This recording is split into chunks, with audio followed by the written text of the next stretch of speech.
କାରଣ ଆମର ମହେଶ୍ୱତ ରାୟ ତ ଓଡ଼ିଆ କେବଳ ଓଡ଼ିଶାରେ ଅଭିନୟ କରିନାହାନ୍ତି, ସେ ହିନ୍ଦୀରେ କରିଛନ୍ତି, ତେଲୁଗୁରେ କରିଛନ୍ତି, ଅନେକ ଜାଗାରେ ଯେତେବେଳେ ସିଏ ଅଭିନୟ କରିଛନ୍ତି ତାଙ୍କର ପ୍ରତିଭାଟାକୁ ଆମେ ଯଦି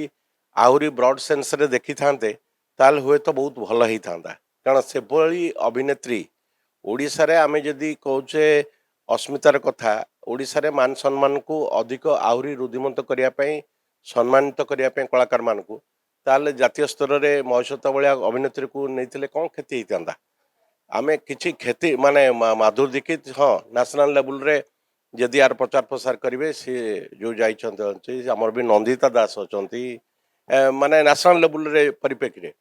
ସେଇ ହିସାବରେ ଡଲି ଜାନା ଅଛନ୍ତି ନା, ମାନେ ଆମେ ଯଦି ଚିନ୍ତା କରିବା ଏମାନେ ଥାଉ ଥାଉ ଯଦି ଆମେ ଏସବୁ ଜିନିଷକୁ ଗୁରୁତ୍ୱ ଦେବା